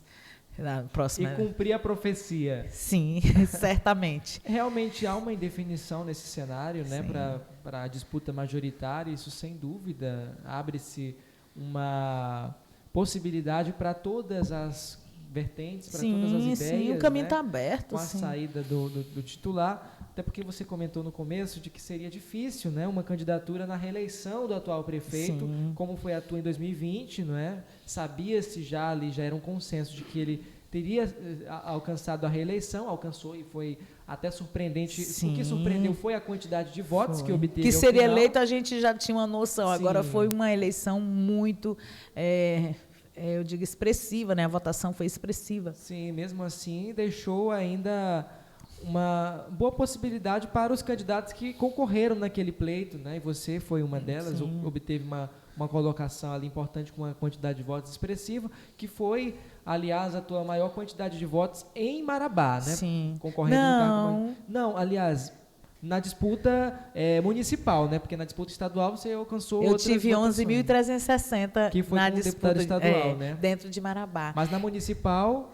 Na municipal de prefeita foi a maior, porque foi 6.000 e alguma coisa. Interessante que eu me lembro dessas votações, eu não consigo me lembrar com exatidão, a de 2020 e a de 2022. Assim, eu não gravei, número, eu acho que eu acho que ela foi tão motivada por necessidade de ter o nome, de dizer, olha, gente, é possível, olha aqui, tem alguém com vontade, que não é uma profissional da política, mas é uma pessoa que pensa a política, que compreende a política, que entende a importância da política e que tem causa para defender. Então, é isso que eu penso, porque, assim, no geral, eu não estou aqui colocando todo, generalizando, mas, no geral, são negócios políticos, né? As candidaturas, elas são muito mais profissionais, né? São aglomerados, interesses muito fortes, econômico, e o ser humano, o cidadão, a coisa pública, ela não é, ela é usada para esse interesse. Sim. Então, acho que uma candidatura futura, ela vem com esse escopo de realmente defender causa, de cuidar da gente marabaense, desse município tão lindo, tão rico, né, propulsor. E eu acho que uma candidatura tem tudo para ser viabilizada e a gente vai trabalhar para isso. E eu acredito que os nomes também que estão aí, cada um com seus requisitos, com a sua importância, porque não é fácil fazer um enfrentamento desse, tem que ter muita coragem. Coragem eu tenho. Eu mesmo me olho, eu chego no espelho, eu olho, tu é muito corajosa. Eu me sinto corajosa. Mas essa coragem que eu tenho é porque eu creio em quem me chamou, em quem me deu essa missão. E aí, certamente, o povo de Marabá poderá fazer uma escolha pautado nos requisitos que eu entendo fundamentais, que é quem, de fato, tem compromisso, quem, de fato, quer fazer o melhor para Marabá. Acho que a gente vai ter oportunidade disso. Você mencionou o fato de que o Brasil tem os seus 5.570 municípios, uma pequena parcela disso... Acho que são 686, se eu não me engano. Teve uma atualização aí. Em torno disso, e ainda é pequena a participação de mulheres prefeitas, mas aqui na nossa região nós temos algumas que se destacam, né? A Elisane Soares, que, aliás, é minha tia, a Elisane Soares. Sim. Tem a Mariana Chamon, em Curionópolis. Nós temos tem a 7 aqui. Sete. Né? Doutora Graça, em Nova Pixuna. Tem a Mariana, em Curionópolis. Que citei. A Josemira, em Canaã. Josemira, em Canaã. A Yara Braga, em Eldorado do Carajás. Sim. Então, tem uma concentração. São 7 aqui, olha. Tem mais 2 aí, aqui da região. São Domingos também. Que é a Elisane, minha tia. Não, e a de São João. São João do Araguaia, Marcelane. Marcelane, São João. Por isso que também. São 7 só aqui. Isso. E olha como é interessante. Os municípios que têm mulheres prefeito, é 0 a malversação do recurso público. É 0. Aliás, o menor índice de malversação de recurso público e 0 de mortalidade infantil. Os municípios que têm mulheres prefeitas. Isso vale uma reflexão, né? Justamente por esse jeito maternal que nós temos, daquilo que importa, na atenção básica, naquilo que é necessário fazer para que a mamãe não perca o seu filho, porque ele nasceu, ela grávida, ela tem que ter direito a um pré-natal decente, ela tem que ter esse filho no lugar decente, e essa criança tem que tomar as vacinas, essa criança tem que ter todos os cuidados para que ela se desenvolva de forma plena, em todos os seus aspectos. Então, para isso, a gente, até não porque a maternidade faz isso, mas é porque nós temos uma sensibilidade, a mulher ela tem uma sensibilidade que faz a diferença, mas não a torna melhor que o homem. É nesse sentido que eu sempre penso, sabe, que é a vontade, assim, de dizer, nós vamos mostrar que é possível fazer mais e muito melhor. Lismar, você disse que você antecipou que já está formando uma chapa, buscando agregar nomes que sejam, que tenham ali os valores do partido, que tenham aí um bom engajamento social. Mas como que anda também essa articulação com outras forças políticas aqui de Marabá? Você disse que o cenário está indefinido, ainda existem alguns nomes aí sendo sondados, sendo especulados pela população, algumas pesquisas tanto quantitativas quanto qualitativas já vêm sendo realizadas por alguns institutos, a pedido de determinados grupos políticos. Como que anda a composição da Irismar? A Irismar tem ido atrás dessas forças em busca de uma fusão, de uma união em torno do teu nome, ou ainda não tem esse trabalho? A princípio, o que a gente pensou? Eu precisava ter esse apoiamento, essa mão estendida do meu partido. Então, isso eu fui trabalhar, isso já está muito bem encaminhado. Nós faremos agora em setembro um encontro regional aqui do nosso partido, justamente para vir o staff do partido, para a gente estar aí mostrando que, olha, a gente não está só, a gente tem lideranças que estão com a gente nesse processo. Por outro lado, eu tenho uma boa relação com todos os pré-candidatos em Marabá. Então, eu não sou inimiga de nenhum. Com todos os pré-candidatos, eu tenho uma boa relação. Então, esse diálogo é interessante. Né? Irismar, com quem tu não fecharia? Gente, eu não vou falar algo nesse sentido, porque eu acredito que a gente não tem que fechar portas. A gente tem que estar conversando, se as coisas vão se encaixando, vão construindo, aglutina com o que a gente pensa, com os valores que a gente acredita, com os ideais que a gente tem forte no projeto, a gente vai dialogando. Né? Então, assim, não é eu até digo que hoje eu estou em um partido que me abre possibilidade do diálogo, para que possa vir pessoas a agregar comigo. Mas eu não estou nesse afã de que eu tenho que ter fulano aqui comigo. Não, vai ser um processo natural. Muito natural, porque eu converso com todas as frentes. Converso no sentido, não estou conversando com eles agora, eu não tenho nenhum impedimento de dialogar com quem tem interesse de ser prefeito de Marabá. Agora, o fechamento, né, de como vai ser essa composição, essa coligação, é um outro processo que não é agora também, é muito para frente. Então, está todo mundo tentando se movimentar, se posicionar. Qual é hoje o passo para trás que eu te digo que eu dei, que hoje eu chego com muita tranquilidade? Eu já mostrei que eu faço a campanha, nem que seja numa Kombi. Nem que seja só com eu mesmo no microfone numa Kombi dizendo, olha, Marabá precisa disso. Tá. Eu tenho coragem de fazer isso. Obviamente que eu espero não ter que andar só numa Kombi. Eu espero ter toda uma equipe, uma estrutura que realmente queria, né? que me possibilite. O que eu quero dizer é que eu tenho coragem de fazer campanha, nem que seja numa Kombi. Eu quero entregar a mensagem. Então, é essa coragem que eu tenho. Aí alguém diz assim, cadê teus milhões para tu ser candidato? Só se vence política com duas coisas. Dinheiro. Com dinheiro e sem dinheiro. Só se vence dessa forma. Como é que se fosse só projeto, eu seria eleita na última eleição. E como é que vence sem dinheiro, Irismar? Esse segredo aí não tem como te dizer, porque são poucos casos. Você é um caso ou você só se elegeu com a grana? Eu sou desses casos. Né? Então, assim, tanto que as minhas votações, se você analisar, elas são votações razoáveis. Mas eu termino... Acha que para ter uma votação mais expressiva tem que ter mais bala na agulha? Um investimento maior. Eu não vou te dizer que seria um investimento muito maior. Até porque você precisa ter condições de fazer uma campanha. Mas, assim, eu até falava antes com a equipe aqui que eu fiz 6 campanhas, eu terminei minhas campanhas todas fechadinhas, alinhadas financeiramente. Desde 2008, você nunca mais parou de disputar, né? 6 campanhas. Todas as campanhas você disputou. Eu só não disputei em 2014 e 2018. 14, 18, foi, mas eu já fiz 6 campanhas. Né? Então, assim, eu sei o que é trabalhar com condições pequenas, né? E a gente potencializa, porque, veja bem, foram gastados um recurso expressivo em produtoras na última campanha dos outros candidatos. Eu tive uns meninos muito bons, uns meninos que, sabe, tinham um tino. Eu dizia para eles, abracem, porque aqui vai ser um grande portfólio para vocês. Os meninos que eram da Eleven, hoje eles são da Du. Mas, assim, eu admiro demais o trabalho deles, eles cresceram ali com a gente, e eu tive a oportunidade de extrair deles, sim, o melhor, sabe? Eu lembro como foi para eles esse desafio. Quando eu chamei eles, eu falei, é um grande desafio que eu vou fazer para vocês. Eu não tenho esse dinheiro aí que essa turma tem, mas eu vou passar determinado valor para vocês. É possível, dentro do que vem para mim, do partido? É possível. E aí a gente fez, e deu certo. A gente foi a primeira a lançar aquelas lives, porque não era pandemia, não podia ir para a rua. Ainda. Eles iam para dentro da minha casa, montavam o estúdio e a gente fazia lá. Então, assim, Muito profissional, aliás. Muito profissional, né?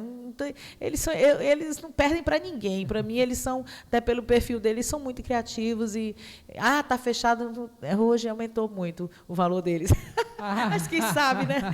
Mas o que eu quero dizer é que sempre Deus abençoa e a gente tem os melhores com a gente. E o especial, tem aquele eleitor que vota por saber que você tem um potencial, que você pode, que você representa, que você tem uma linha de conduta. E esses votos, eles são tão expressivos. Eu descobri votos recentes que me deixaram feliz, que eu digo que foram qualitativos, sabe? Porque diante dessas andanças eu encontro gente. Sabia que na eleição de 2020 eu votei, foi em você, e eu olho, me surpreendo, porque eu digo, alguém viu minha mensagem, né? Eu fico muito feliz, porque o voto, ele é extremamente importante. Alguém disse para mim, chega, Iris, mas tu acha quanto voto tu tem? Eu digo, 1. Só tenho 1.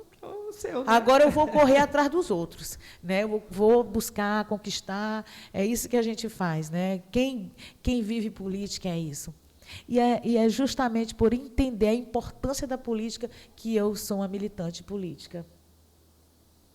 Pois é Irismar Mello, nossa convidada do Assim Podcast, episódio 29, hoje falando sobre diversos temas aí, que a Irismar, ela é multifacetada, ela atua na política, professora, no meio social, os movimentos em defesa das mulheres, da construção dessa visão de que a mulher, ela pode e deve ocupar o espaço que ela pode, que ela merece, né? Importante isso. E falando também dos planos para o futuro. Sim. Além da prefeitura, Irismar, você tem uma outra meta assim, de vida? Tenho. Qual é essa meta? Revela pra gente aí. Eu fiz um combinado. E foi? Eu fiz um combinado comigo mesma e com meu esposo. Eu disse para ele que eu tenho que aproveitar essa energia que eu tenho de produzir, de vontade, de ir, de enfrentar, né? Hoje eu sou uma mulher de 45 anos, né? E eu tenho um prazo para... Não é que eu tenho um prazo porque eu sou de 45 anos, para estar nesse processo, nesse engajamento. Eu espero contribuir bastante, mas depois eu quero... até dizer que eu não vou largar nunca isso, mas eu quero que outras mulheres tenham oportunidades. Eu quero ajudar outras mulheres a ter oportunidade de fazer também, de poder contribuir nesse processo político. Então, eu digo que eu tenho esse prazo por conta disso, mas eu tenho outros projetos além disso. Né? E a gente tem de empreender mesmo, algumas coisas encaminhadas. Eu estive em abril palestrando num grande evento em Brasília. Próxima semana eu vou estar 4 dias fora de Marabá, fazendo capacitação de técnicos, de equipe gestora, pedagógica. Então, assim, graças a Deus, eu não paro. Eu até digo o seguinte, eu acho que eu estou trabalhando muito mais até quando eu estava só na Câmara, porque é esse tanto de ação, e eu sou mãe, eu sou dona de casa. Né? E isso tudo faz com que eu tenha uma vivência. Eu sou cristã, eu tenho muita coisa que eu preciso também cuidar. Eu tenho uma família, eu tenho amigos que eu gosto, amigos que precisam de mim. E olha, Vinícius, esse telefone não está comigo agora, mas se eu pegar ele vai ter algumas demandas ali. E o que eu puder fazer, eu faço para ajudar alguém. Porque eu digo que eu sou instrumento de bênção, que eu estou em missão. Olha como é. Qual é o propósito da minha vida? Estar em missão. Se eu puder ajudar alguém, isso eu vou fazer. E eu fico muito feliz quando eu consigo ajudar alguém. Da mesma forma que eu fico triste de não poder ajudar. Mas não tenho como fazer tudo. E nem um dia terei como fazer tudo, porque... Até Deus não atende a gente tudo que a gente quer, porque Deus é quem conhece. Então, mas eu estou sempre nessa disposição e predisposição de ser instrumento de bênção. Eu quero ser instrumento de bênção para a vida das pessoas, para Marabá, para o meu estado, para o meu país, né? Porque tem que ter propósito. Você não está aqui à toa. A nossa equipe que está aqui, ela não está à toa. Nós temos propósito. E deixar a vida me levar, não, eu que quero ser a condutora. O único que vai comandar aqui em mim é Deus. E meu marido que está sempre dialogando comigo e a gente está sempre... Eu digo para ele, eu tenho esse sonho, eu estou com você. E, obviamente, que é nesse equilíbrio que eu tenho em casa que faz com que eu esteja, inclusive, aqui agora com você. Irismar, muito obrigado, o tempo tempo acaba passando até rápido demais, né? A gente teria verdade. conversa para muito além disso. Obrigado por ter aceitado o nosso convite, por estar participando aqui conosco do Assim Podcast. E te agradecer mesmo pela presença aqui conosco. Você falou aí da questão das votações, dos votos que você descobriu recentemente revelados. Né? Eu sou um desses votos. Publicamente, isso aqui quem me conhece sabe que eu votei na Iris Mar para a última eleição. Só te agradecer mesmo pela presença e foi um bate-papo maravilhoso, espetacular. Eu que agradeço. Eu que agradeço, Vinícius, assim, eu já te acompanhava um pouquinho mais distante, eu te falei contigo assim mais próximo num evento da Assim que a gente teve de mulheres. E aí eu comecei a te seguir, gente, sigam ele.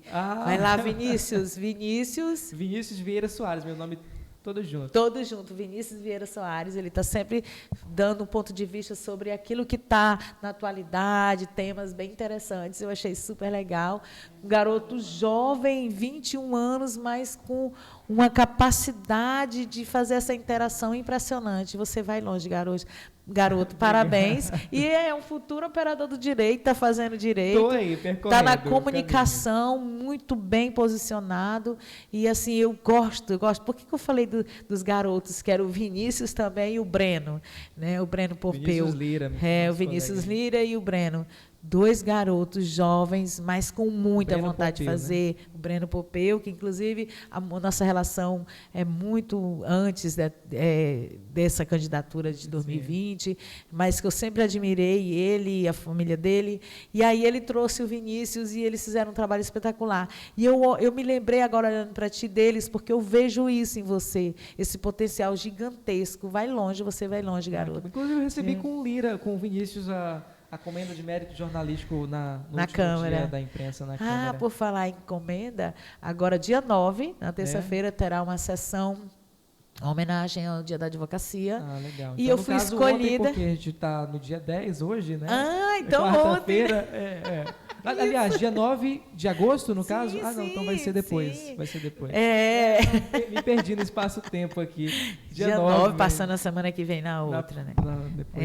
Então, a gente vai receber o título de honra ao mérito na Câmara de Marabá, uma escolha da minha categoria pela OAB, e eu fiquei muito feliz, surpresa, de ser uma das homenageadas. A sessão da advocacia. Sim, a OAB vai indicar nomes, e eu fui escolhida para ser votada. Não foi uma votação aberta, foi uma votação por link, as advogadas, né, da comissão, e elas votaram. Só eu não votei em mim. As outras né? Eu votei em outra. Eu cheguei lá, foi remota, e depois, quando a doutora Jéssica me passou o resultado, ela disse: você foi a mais votada. Nossa. Eu fiquei muito feliz e, claro, isso redobra um reconhecimento da categoria. Isso redobra a nossa responsabilidade, o nosso comprometimento, e revela que a gente está indo no caminho certo, né? Eu fiquei muito feliz e quero convidar vocês para estarem lá nesse dia e agradecer o Elvis e o Yuri. O Igor, né, que estão aqui, a Amanda, que está sempre com a gente e nos ajudando, nos auxiliando, porque a gente não caminha só, Vinícius. Você está aí, mas você tem uma equipe que está aqui junto contigo. Eu estou aqui, mas eu tenho toda uma rede de apoio que me ajuda, que me impulsiona, que chora comigo, que sorri comigo e que acredita na gente. Então, é nesse jeito que nós vamos caminhando, sendo esse girassol. Quando o sol maior não tiver, nesse dia não for tão lindo, tão brilhante, tiver nebuloso, que a gente possa encontrar apoio entre o outro ser, né? Nesse sentido que eu quero agradecer e me colocar à disposição aqui da Assim, parabenizar o João Tatagiba pelo grande trabalho que ele está fazendo. É um amigo particular, estivemos conversando mais recentemente sobre empreendedorismo, sobre a importância de estimular investimento em Marabá, fortalecer essa seara no município, porque ela também abre para o outro, para a nossa comunidade, para o nosso município, a participação não só de empreender, mas também ter a sua força de trabalho assegurada, né, nesse fortalecimento socioeconômico. Então, eu quero parabenizá-lo e toda a diretoria da Assim e agradecer a você, ao Igor e ao Elvis pela oportunidade de estar aqui. Muito obrigada pelo convite, que Deus abençoe todos vocês que estão aí em casa, que Deus que é o maior, Deus tem o melhor, Deus quem realmente sabe o que é melhor para cada um de nós. E é justamente nessa crença, nessa fé, que eu abençoo cada um que está em casa e todos nós, esse programa. E muito obrigada. A gente que agradece a você, Irismar, obrigado a você que nos acompanhou até aqui. O principal membro dessa conversa é você que toda quarta-feira acompanha o nosso podcast aqui no canal da Assim no YouTube. A nossa equipe também, que já está mais que agradecida, né? O Igor Leite, o Elvis Souza, a Ilha Produções. Semana que vem, com o patrocínio de Sicredi, Inácio Hotel e Fonte do Paladar, o Assim Podcast retorna com o episódio 30. Não perca, semana que vem. Uma boa noite para você e até lá!